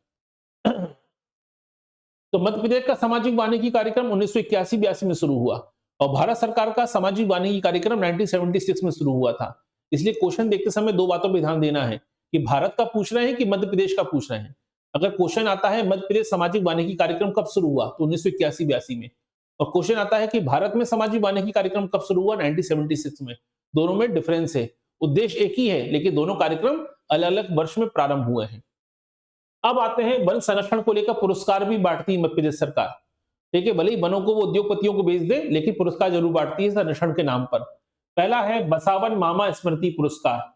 कब शुरू हुआ? 2009 में शुरू हुआ था बसावन मामा स्मृति पुरस्कार। इसमें क्या था? इसमें रीवा के बसावन थे, उन्होंने वृक्षों को बचाने के लिए अपने प्राण न्यौछावर कर दिए थे, तो उन्हीं के सम्मान में, रीवा के रहने वाले बसावन मामा के सम्मान में ही इस पुरस्कार की शुरुआत की गई। 2009 में शुरू किया गया है, याद रखिएगा। ठीक है, दूसरा है वन प्रहरी पुरस्कार। ऐसे लोग जो अवैध कटाई को रोकने में, ठीक है, वनों से आग को बचाने में, वन्य जीवों की रक्षा के लिए काम करते हैं, ऐसे आम लोगों को कौन सा पुरस्कार मिलता है? वन प्रहरी पुरस्कार दिया जाता है। तो बसावन पुरस्कार और वन प्रहरी पुरस्कार, ये दो पुरस्कार हैं मध्य प्रदेश में दिए जाते हैं। बसावन पुरस्कार से प्रश्न पूछा गया था, कब शुरू हुआ था? 2009 में शुरू हुआ था। तो दोनों पुरस्कार याद होने चाहिए जो मध्य प्रदेश सरकार देती है। अब आती है पेपर और बिगाड़ने के लिए, आती है 2023 की रिपोर्ट। ठीक है, 2023, अभी कारण याद रखिएगा, अभी हो सकता है कि फरवरी में 26 की रिपोर्ट आ जाए। अगर फरवरी में 26 की रिपोर्ट आ गई, क्योंकि वन रिपोर्ट हर 2 साल में एक बार आती है। 23 की रिपोर्ट थी, याद रखिएगा, 21 में आई, 23 में आई, 25 वाली रिपोर्ट 26 में आती है। हमेशा एक साल फरवरी, जनवरी फरवरी में आता है, जिसमें पूरे 25 तक का डेटा होता है। तो अब जो रिपोर्ट आएगी उसे कहेंगे भारतीय वन रिपोर्ट 2025, जो फरवरी मार्च के महीने में आने की संभावना है। लेकिन अभी पुरानी रिपोर्ट को पढ़ लीजिए, जैसे ही नई रिपोर्ट आएगी तो आपको नया डेटा के साथ फिर से नई रिपोर्ट को अपडेट कर दिया जाएगा, नोट्स में भी और वीडियो में भी। ठीक है, तो 2023 की रिपोर्ट क्या कहती है? पहले इस चीज को समझिए कि भारत में पहली वन रिपोर्ट कब आई थी? 1987 में आई थी, राजीव गांधी सरकार के समय। तो 1987 में भारत में पहली वन रिपोर्ट आई। हर 2 साल में एक वन रिपोर्ट आती है। वर्तमान की जो रिपोर्ट है वो कौन सी है? वो 18वीं रिपोर्ट है, जो 2023 में आई थी, याद रखिएगा। हम इसी रिपोर्ट का डेटा पढ़ रहे हैं। अब आएगी 19वीं रिपोर्ट, जो 2025 की होगी, जो आएगी आने वाले फरवरी मार्च के महीने में आने वाली है। ठीक है, तो अभी तो रिपोर्ट आई नहीं है, तो हम 23 की रिपोर्ट का डेटा पढ़ेंगे। तो 23 की रिपोर्ट के अनुसार पूरे भारत में सबसे ज्यादा फॉरेस्ट एरिया किसके पास है? सबसे ज्यादा फॉरेस्ट एरिया मध्य प्रदेश के पास है। ठीक है, ये रिपोर्ट कहती है पूरे भारत में सबसे ज्यादा फॉरेस्ट एरिया मध्य प्रदेश के पास है। अब इस रिपोर्ट के डेटा और भी समझ लेते हैं। इस रिपोर्ट के अनुसार मध्य प्रदेश में कुल वन क्षेत्रफल कितना है? 77,073.44 वर्ग किलोमीटर क्षेत्रफल पर वनों का विस्तार है। डेटा याद करना पड़ेगा, 770473.44। हो सकता है 0.44 ना पूछा जाए। 77,073 वर्ग किलोमीटर के इलाके में मध्य प्रदेश में वन क्षेत्रफल का विस्तार है। ये डेटा याद करना पड़ेगा, ये क्वेश्चन वन रिपोर्ट से प्रश्न हमेशा से आते हैं। दूसरा, मध्य प्रदेश के कुल भौगोलिक क्षेत्रफल के 25.14% इलाके पर वन है। नियम के हिसाब से 1988 की पॉलिसी क्या कहती है कि 33% इलाके पर फॉरेस्ट होना चाहिए, लेकिन मध्य प्रदेश के केवल 25.14% इलाके पर ही वनों का विस्तार है। इसके अलावा 2021 से अगर हम तुलना करें, तो 2021 की तुलना में क्या हमारा फॉरेस्ट एरिया बढ़ा है कि कम हुआ है? यहां से भी क्वेश्चन पूछ सकते हैं कथन कारण वाले। तो हमारा फॉरेस्ट एरिया 2021 के कंपैरिजन में मध्य प्रदेश का फॉरेस्ट एरिया कम हुआ है। याद रखिएगा, कितने किलोमीटर कम हुआ है? 371.54 वर्ग किलोमीटर। 371.54 वर्ग किलोमीटर का इलाका क्या हो गया है? मध्य प्रदेश में फॉरेस्ट एरिया कम हुआ है। कहां 2025 की 5 की पॉलिसी में कह रहे हैं कि वृक्षों का संरक्षण करेंगे, वृक्षारोपण करेंगे, और कहां 371.54 वर्ग किलोमीटर का इलाका ही साफ कर दिया गया है। ठीक है, तो ये हमारे 2023 की रिपोर्ट का डेटा है। तो पहला रिपोर्ट का डेटा क्या कहता है? पहली बात तो रिपोर्ट कब से शुरू हुई है? 1987 से शुरू हुई, राजीव गांधी के समय। ठीक है, दूसरी महत्वपूर्ण बात, अभी कौन सी रिपोर्ट है? 18वीं रिपोर्ट है, 2023 में आई थी। तीसरी महत्वपूर्ण बात, कितने साल में वन रिपोर्ट आती है भारत की? हर साल भारत की वन रिपोर्ट 2 साल में एक बार आती है। 2023 की रिपोर्ट अभी हम पढ़ रहे हैं जो 18वीं रिपोर्ट है। इसके हिसाब से मध्य प्रदेश में फॉरेस्ट एरिया की बात करें तो मध्य प्रदेश का पहला स्थान है और मध्य प्रदेश में 77,073.44 वर्ग किलोमीटर के इलाके में वनों का विस्तार है, जो मध्य प्रदेश के कुल क्षेत्रफल के 25.14% में फैला हुआ है। मध्य प्रदेश में 2021 की रिपोर्ट की तुलना में इस बार 371.54 वर्ग किलोमीटर के इलाके में फॉरेस्ट एरिया में कमी आई है, तो ये कमी भी आपको मालूम होनी चाहिए। ठीक है, अब यहाँ पे देखिए एक कंफ्यूजन क्रिएट होता है कभी कभी कि वनावरण क्या होता है और वृक्षावरण क्या होता है। ठीक है, एक होता है वन आच्छादित और आपके आपके वनावरण, दोनों में कंफ्यूजन क्रिएट होता है स्टूडेंट को कि दोनों का डेटा अलग अलग आता है। तो पहले वनावरण को समझ लीजिए। वनावरण का मतलब क्या होता है? वे सभी भूभाग जो 1 हेक्टेयर से अधिक है और उनके अगर 10% भाग पर वन फैले हुए हैं तो उसे क्या है कहेंगे वनावरण में काउंट करेंगे। यानी ऐसा भूभाग जो 1 हेक्टेयर से बड़ा है और उसके 10% इलाके पर अगर घने जंगल हैं या फॉरेस्ट है, वन क्षेत्रफल है 10% इलाके पर, यानी ऐसा भूभाग जो 1 हेक्टेयर से बड़ा हो और उसके 10% इलाके पर वन हो तो उसे काय में काउंट कर लेते हैं, वनावरण में काउंट करते हैं, उसे फॉरेस्ट कवर में काउंट करते हैं। और वो क्षेत्र, ऐसा भूखंड जहां फॉरेस्ट तो है लेकिन उसका एरिया 1 हेक्टेयर से कम है तो उसे काय में काउंट करते हैं, वृक्ष आवरण में काउंट करते हैं। यहां तक क्लियर हुआ? यानी अगर कोई इलाका है जो 1 हेक्टेयर से क्या है ज्यादा है और उसके 10% इलाके पर क्या है फॉरेस्ट है तो क्या होगा, वो वनावरण होगा। लेकिन ऐसा कोई इलाका है जो 1 हेक्टेयर से कम है लेकिन वहां पर वृक्ष हैं, ठीक है, यहाँ पे कोई सीमा नहीं है, लेकिन 1 हेक्टेयर से कम इलाके के इलाके पर अगर वृक्ष हैं तो उसे क्या कहेंगे, उसे कहेंगे वृक्ष आवरण यानी ट्री कवर। तो ये परिभाषा स्पष्ट होनी चाहिए। तो वन आच्छादन की बात करें, फॉरेस्ट कवर की बात करें तो 77,073.44 वर्ग किलोमीटर के इलाके में क्या है, फॉरेस्ट कवर है। लेकिन ट्री कवर की बात करें तो 8,650 वर्ग किलोमीटर में क्या है, ट्री कवर है। क्लियर हुआ यहां तक? कोई समस्या इसमें? इसलिए कंफ्यूजन होता है दोनों डेटा में। लेकिन अगर हम वन आच्छादित क्षेत्र को और वृक्षारोपण क्षेत्र को या वृक्ष आवरण क्षेत्र को मिला दें तो मध्य प्रदेश में कितना एरिया है? मध्य प्रदेश में 85,724 वर्ग किलोमीटर का इलाका है जो वनों से घिरा हुआ है, जिसमें ट्री कवर भी शामिल है, जिसमें फॉरेस्ट कवर भी शामिल है। तो परिभाषा स्पष्ट होनी चाहिए, तभी आप फॉरेस्ट कवर और ट्री कवर को डिफरेंस समझ पाएंगे। इसके अलावा मध्य प्रदेश में कमी कितनी आई? अभी हमने पढ़ा था 371.54% की कमी, 371.54 वर्ग किलोमीटर फॉरेस्ट एरिया हमारा कम हुआ है। लेकिन बात किसकी हो रही है? फॉरेस्ट एरिया की, इसमें कमी आई है। ठीक है, इसके अलावा मध्य प्रदेश का कार्बन स्टॉक कितना है? मध्य प्रदेश के जंगल जो है वो कितना कार्बन को सोख के रखते हैं, ये क्षमता पूछी जा सकती है। तो 608.42 मिलियन टन मध्य प्रदेश के फॉरेस्ट क्या करते हैं, कार्बन को स्टॉक करते हैं। अगर इतना आप जंगल काटोगे ये कार्बन रिलीज होगा आपके वायुमंडल में, उतनी ही कार्बन की मात्रा, CO2 की मात्रा बढ़ती जाएगी। तो मध्य प्रदेश के जंगलों ने कितना कार्बन स्टॉक करके रखा हुआ है? 608.42 मिलियन टन कार्बन को स्टॉक करके रखा हुआ है। मध्य प्रदेश में प्रति हेक्टर कितना टन जंगल पाए जाते हैं, फॉरेस्ट एरिया है?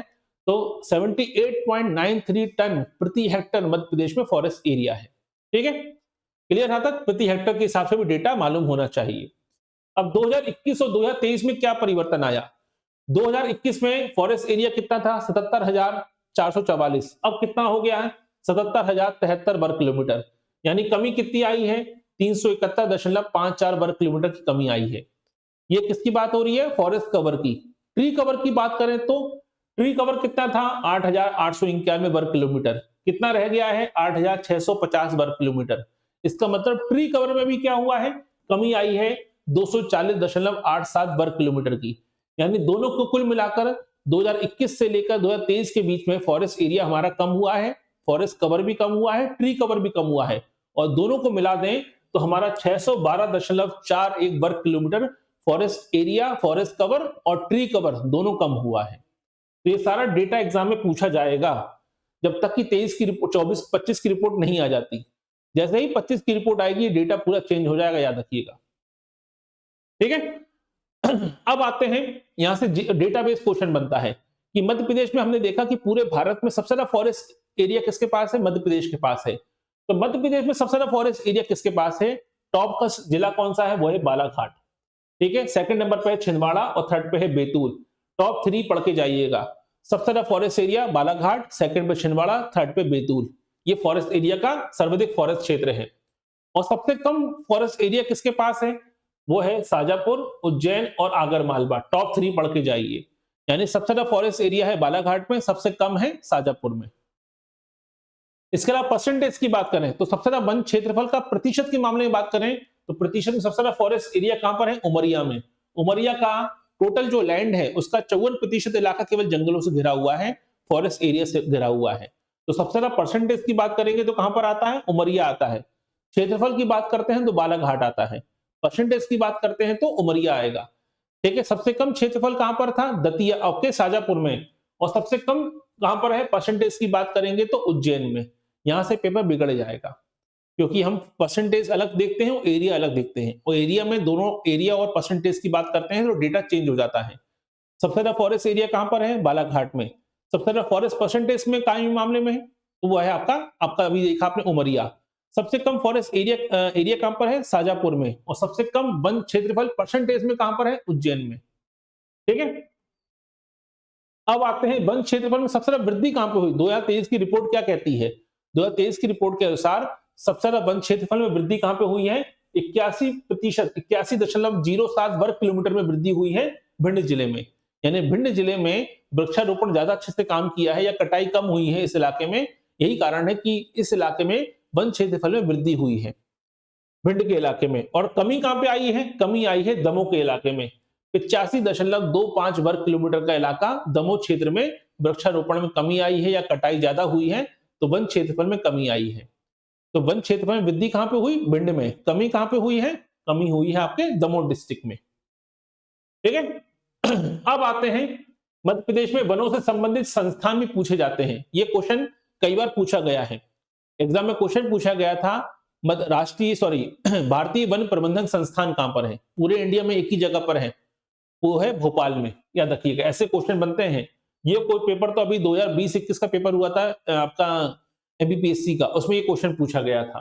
तो 1982 में बना था भारतीय वन प्रबंधन संस्थान। पूरे इंडिया में एक ही है, IIFM कहते हैं इसको। कहां पर है? भोपाल में है, 1982 में बना था। दूसरा है संजीवनी संस्थान, कहां पर है? भोपाल में है। तीसरा है वन विकास निगम, ये भी कहां पर है? भोपाल में है। कब बना था? 1975 में। 2012 की पीएससी में यही क्वेश्चन पूछा गया था, वन विकास निगम कब स्थापित हुआ? 1975 में स्थापित हुआ था, भोपाल में है। मध्य प्रदेश इको पर्यटन विकास बोर्ड कब बना था? जुलाई 2005 में बना था। कहां पर है? भोपाल में, मेरे घर के सामने बना है। तो मध्य प्रदेश इको पर्यटन विकास बोर्ड कब बना है? 2005 में स्थापित हुआ था। कहां पर है? भोपाल में है। राज्य वन अनुसंधान संस्थान कहां पर है? जबलपुर में है। याद रखिएगा, 1963 में स्टैब्लिश हुआ था। क्योंकि इसमें जिले वाले क्वेश्चन है, जोड़ी बनाने वाले क्वेश्चन पूछे जाएंगे। डायरेक्ट क्वेश्चन केवल 2 पूछे गए हैं, एक तो वन विकास निगम और भारतीय वन प्रबंधन संस्थान पूछा गया था। बाकी क्वेश्चन जोड़ी बनाने वाले क्वेश्चनों के रूप में पूछा जाता है। उष्णकटिबंधीय वन अनुसंधान संस्थान कहां पर है? ये भी जबलपुर में है। तो राज्य वन अनुसंधान संस्थान ये भी जबलपुर में है। उष्णकटिबंधीय वन अनुसंधान संस्थान ये भी जबलपुर में है। संजीवनी संस्थान भोपाल में है। भारतीय वन प्रबंधन संस्थान ये भी भोपाल में है। कब स्थापित हुआ? 1982 में स्थापित हुआ। मध्य प्रदेश इको, याद रखिएगा, इको पर्यटन विकास बोर्ड कब स्थापित हुआ? 2005 में हुआ। कहां पर है? भोपाल में है। वन विकास निगम कब स्थापित हुआ? 1975 में स्थापित हुआ। कहां पर है? भोपाल में है। तो ये सारे संस्थानों से जोड़ी बनाने वाले प्रश्न पूछे जाते हैं। जड़ी बूटी बैंक ये कहां पर है? पचमढ़ी। पचमढ़ी काय में आता है? नर्मदापुरम में। पूरे मध्य प्रदेश में एकमात्र हिल स्टेशन है मध्य प्रदेश का, पचमढ़ी। कहां पर है? नर्मदापुरम डिस्ट्रिक्ट में है। जैव विविधता प्रशिक्षण केंद्र कहां पर है? यह है ताला, उमरिया में। यहां से क्वेश्चन अभी हाल फिलहाल के पेपरों में ऐसे क्वेश्चन खूब आ रहे हैं। जैव विविधता प्रशिक्षण केंद्र कहां पर है? यह है ताला, उमरिया में। ठीक है, तो ये सारी जानकारियां स्पष्ट होनी चाहिए। तो ये था आज का हमारा टॉपिक, जिसमें हमने पढ़ा वन संसाधनों के बारे में, वनों के प्रकार के बारे में, वनोपज के बारे में, और साथ ही साथ वनों से संबंधित पुरस्कार कौन से हैं, वन नीति क्या है मध्य प्रदेश की, और साथ ही साथ 2023 की फॉरेस्ट पॉलिसी क्या है, ये भी हमने पढ़ा। और वनों से संबंधित अनुसंधान केंद्र कौन से हैं, ये भी हमने पढ़ा।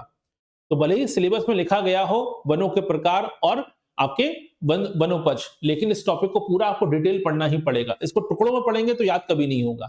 एक साथ पूरा कवर कर लीजिए। 2026 में जैसे ही रिपोर्ट आएगी फरवरी मार्च में पेपर से पहले, तो रिपोर्ट आते ही ये सारा डेटा चेंज हो जाएगा फॉरेस्ट रिपोर्ट का, तो नई रिपोर्ट आपको पढ़ाई जाएगी और नई रिपोर्ट भी आपको अपडेट कर दी जाएगी। ठीक है, चलिए अब देखते हैं, क्वेश्चन सॉल्व कर लेते हैं। पहला प्रश्न है, भारतीय वन स्थिति रिपोर्ट 2023 के आंकड़े के अनुसार, ठीक है, मध्य प्रदेश में कुल भौगोलिक क्षेत्रफल कितना प्रतिशत वनावरण के अंतर्गत आता है? फॉरेस्ट कवर की बात हो रही है, याद रखिएगा, ट्री कवर की बात नहीं हो रही है, फॉरेस्ट कवर की बात हो रही है।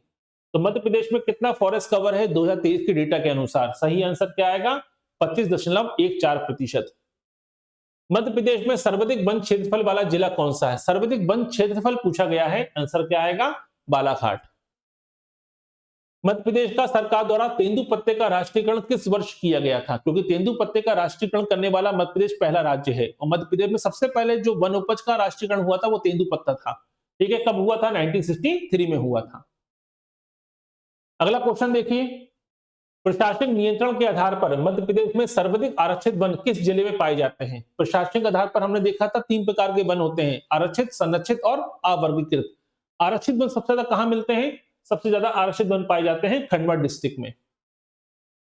अगला क्वेश्चन, सागौन का वनस्पति नाम क्या है? सोरिया रोबस्टा, टेक्टोना ग्रैंडिस, डायस्पोरा और मधुका लॉन्गाफालिया। मधुका लॉन्गाफालिया महुआ का नाम है, ठीक है, याद रखिएगा।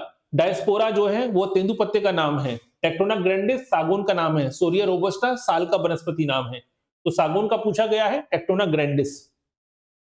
मध्य प्रदेश में कत्था बनाने का कारखाना कहां पर है? उमरिया में है, छिंदवाड़ा में है, इटारसी में और शिवपुरी बानमोर में है। उमरिया में लाख बनाने का कारखाना है, छिंदवाड़ा में भिलाला बनाने का कारखाना है, ठीक है, शिवपुरी और मुरैना के बानमोर में कत्था बनाने का कारखाना है जो खेर के वृक्ष से प्राप्त होता है। मध्य प्रदेश की नई वन नीति की घोषणा कब की गई थी? पहली नीति आई थी 1952 में और दूसरी आई थी 2005 में। तो कभी कभी हो सकता है 2005 लिखा है, तारीख चेंज हो जाए, तो 4 अप्रैल 2005 को याद कर लीजिएगा। अगला क्वेश्चन, बसावन मामा स्मृति पुरस्कार किस क्षेत्र में दिया जाता है? नाम से स्पष्ट है, रीवा के थे आपके बसावन मामा जिन्होंने अपने प्राण न्यौछावर कर दिए थे वृक्षों को बचाने के लिए। तो याद रखिए, वन संरक्षण और संवर्धन के लिए यह पुरस्कार शुरू हुआ था 2009 में। तो क्वेश्चन ये भी बन सकता है, कब शुरू हुआ? 2009 में शुरू हुआ था बसावन मामा पुरस्कार। ठीक है, जो वन रिपोर्ट के अनुसार मध्य प्रदेश के किस जिले में वन प्रतिशत सर्वाधिक है? अभी फॉरेस्ट एरिया पूछा गया था, तो एरिया कहां पर सबसे ज्यादा है? वो है बालाघाट में। लेकिन परसेंटेज की बात पूछी जाए तो परसेंटेज सबसे ज्यादा कहां पर है? वो है उमरिया डिस्ट्रिक्ट में। ठीक है, राज्य में बांस के पेड़ों का राष्ट्रीयकरण किस वर्ष किया गया था? तो बांस का पेड़ का राष्ट्रीयकरण कब हुआ? तेंदुपत्ते का हुआ 1963 में। ठीक है, सागौन का साल वृक्ष का हुआ था 1975 में और बांस का हुआ था 1973 में। तारीख ऐसे क्वेश्चन पीएससी में कई बार पूछे जा चुके हैं। साल के वन मुख्य रूप से किस प्रकार की मिट्टी वाले क्षेत्रों में पाए जाते हैं? साल की बात हो रही है। साल का वृक्ष कहां होता है? आर्द्र पर्णपाती वनस्पति है। बघेलखंड का इलाका, बालाघाट का इलाके में सबसे ज्यादा होता है, मैकाल रेंज में सबसे ज्यादा होता है आपका कौन सा वृक्ष? साल का वृक्ष। और साल का वृक्ष सबसे ज्यादा कहां पे होता है? लाल पीली मिट्टी। काली मिट्टी फेमस है किसके लिए? सागौन वृक्ष के लिए। मध्य प्रदेश के कुल वन क्षेत्र में सर्वाधिक हिस्सा किस प्रकार के वनों का है? तो मध्य प्रदेश सबसे ज्यादा फॉरेस्ट एरिया अगर हम बात करें तो किस प्रकार के वन है? पढ़ा था हमने भौगोलिक आधार पर। तो 3 प्रकार के वन पाए जाते हैं मध्य प्रदेश में, आर्द्र पर्णपाती, पर्णपाती और शुष्क पर्णपाती। और सबसे ज्यादा जो 88% इलाका है वो किसका है? वो है हमारा पर्णपाती वनों का। याद रखिएगा, ये पर्णपाती होगा। ठीक है, उष्णकटिबंधीय पर्णपाती। पंचवन योजना का मुख्य उद्देश्य क्या था? अभी आपने पढ़ा था 1976 में योजना आई थी पंचवन योजना। इसका पर्पस था ऐसे जिलों का में वृक्षारोपण को बढ़ावा देना जहां पर 33% से कम वृक्ष हैं, यानी उन जिलों में वनीकरण करना जहां क्षेत्रफल 33% से कम है वन क्षेत्रफल का। मध्य प्रदेश में न्यूनतम वन क्षेत्रफल वाला जिला कौन सा है? न्यूनतम वन क्षेत्रफल पूछा गया, परसेंटेज में नहीं पूछा गया, एरिया पूछा गया है। तो सबसे ज्यादा कहां पर है? बालाघाट में। सबसे कम कहां पर है? ठीक है, सबसे कम है शाजापुर में। अगला है, मध्य प्रदेश में लाख निर्माण का सरकारी कारखाना कहां पर है? पीएससी में 3 से 4 बार ये क्वेश्चन पूछा गया है। लाख बनाने का एक ही सरकारी कारखाना है, वो है उमरिया डिस्ट्रिक्ट में। ठीक है, तो ये था आज का हमारा टॉपिक जिसमें हमने जानने की कोशिश करी मध्य प्रदेश के फॉरेस्ट एरिया के बारे में। ठीक है, मध्य प्रदेश के वन क्षेत्रफल के वनों के प्रकार और वनोपज के बारे में, फॉरेस्ट रिपोर्ट के बारे में, वन अनुसंधान संस्थानों के बारे में, वनों से संबंधित पुरस्कारों के बारे में। तो पूरा टॉपिक को हमने एक लेक्चर में कवर किया है। ठीक है, जैसा कि आप जानते हैं मध्य प्रदेश में सहायक कुल सचिव की भर्ती का नोटिफिकेशन आ चुका है, टाइम टेबल भी आ चुका है और साथ ही साथ सिलेबस भी आ चुका है। इसका बैच 26 तारीख से शुरू हो रहा है, सोमवार से। इसमें सामान्य ज्ञान का जो पेपर है वो सबके लिए कॉमन होता है। असिस्टेंट प्रोफेसर की तैयारी करने वाले स्टूडेंट हो या कोई भी एग्जाम की तैयारी करने वाले हो, सबके लिए पहला पेपर कवर होता है। तो पहला पेपर जो अभी अपने आपने पढ़ा है वही इसमें भी पढ़ना है, कॉमन पेपर है। सेकंड पेपर होता है विश्वविद्यालय शिक्षा और प्रशासन का, जिसमें 10 इकाइयां हैं। ठीक है, और ये टॉपिक शुरू होगा 26 तारीख से। दूसरी महत्वपूर्ण बात याद रखिएगा, इसमें जो लोग असिस्टेंट प्रोफेसर की तैयारी कर रहे हैं वो लोग सब लोग फॉर्म भरिएगा, क्योंकि महत्वपूर्ण पोस्ट है, अच्छी खासा पेपर है और पहली बार सबसे ज्यादा पोस्टें आई हैं इस बार इसमें। ठीक है, इसमें आपको पीडीएफ नोट्स जो होंगे वो डाउनलोड कर सकेंगे, प्रिंट आउट की सुविधा भी उपलब्ध होगी, ताकि असिस्टेंट प्रोफेसर की तैयारी करने वाले स्टूडेंटों को लिखने में अपना समय खर्च ना करना पड़े। ठीक है, क्योंकि फर्स्ट पेपर तो आपका तैयार है ही, आपको अगर 1-1.5 घंटा भी एक्स्ट्रा देते हैं तो ये पेपर भी आपका तैयार हो सकता है। ठीक है, क्लियर यहां तक। 26 तारीख से नया बैच शुरू होगा। अगर आपके साथ में बहुत से लोग होंगे जो सिविल नेट सेट क्वालिफाई नहीं होगा, जो एपी की तैयारी नहीं कर सकते, आपके घर में भी बहुत से लोग होंगे जिन्होंने मास्टर डिग्री की होगी। इसमें ऐसा नहीं है कि एमए किया हो, आपने कहीं से भी मास्टर डिग्री की हो, चाहे वो एमबीए हो, एमटेक हो, एमकॉम हो, एमएससी हो, मास्टर डिग्री होनी चाहिए बस। यानी पोस्ट ग्रेजुएशन होना चाहिए। कैटेगरी में 50% और जनरल कैटेगरी में 55% जरूरी है, तो आप फॉर्म भर सकते हैं। तो आपके घर में कोई भी हो, भले ही उसने नेट सेट नहीं किया है लेकिन मास्टर डिग्री की है, तो ये फॉर्म जरूर भरिएगा। ठीक है, इसमें इंटरव्यू 100 नंबर का नहीं होता, इंटरव्यू इसमें 50 नंबर का होता है। इसलिए इसमें इंटरव्यू ज्यादा डिसाइड नहीं करता, सिलेक्शन डिसाइड करता है आपका सेकंड पेपर। ठीक है, ये आपके 100 क्वेश्चन होंगे और फर्स्ट पेपर में 50 क्वेश्चन आएंगे। ठीक है, कोई भी डाउट हो, क्वेश्चन हो तो पूछ सकते हैं।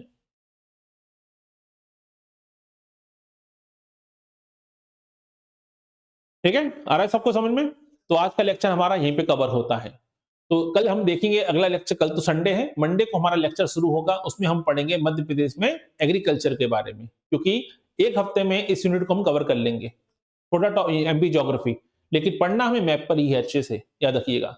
अनावश्यक चीजें मत पढ़िएगा, जितना पढ़ाया जा रहा है उतना पढ़ते जाइए। कल संडे है, कल आपका टेस्ट होगा, तो जितना ज्योग्राफी में पढ़ा है उससे संबंधित 50 क्वेश्चन ज्योग्राफी के, और जो यूनिट नंबर 1 हमारी कंप्लीट हो गई है, ठीक है, एमपी हिस्ट्री के, उसके 50 क्वेश्चन शामिल होंगे। कुल मिलाकर 100 क्वेश्चन का टेस्ट पेपर होगा। आज सुबह हमारा जो 8 बजे का लेक्चर था, उसमें हमने एमपीपीएससी के असिस्टेंट प्रोफेसर का सोशियोलॉजी का यूनिट नंबर 6 को पूरा कंप्लीट कर दिया है। तो मंडे से यूनिट नंबर 7 की शुरुआत होगी। और आज हमारे शाम को 2 लेक्चर होंगे, एक दोपहर में होगा, एक शाम को होगा, जिसमें यूनिट नंबर 1 के 2 लेक्चर बचे हैं, अर्थव्यवस्था और राजनीति व्यवस्था। इसे कवर करने के साथ यूनिट नंबर 1 भी हमारी कंप्लीट हो जाएगी। यानी मंडे से यूनिट नंबर 2 और यूनिट नंबर 7 इनकी शुरुआत होगी।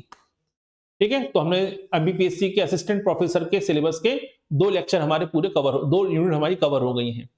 ठीक है, और सोमवार से यूनिट नंबर 2 और यूनिट नंबर 7 की शुरुआत हो जाएगी।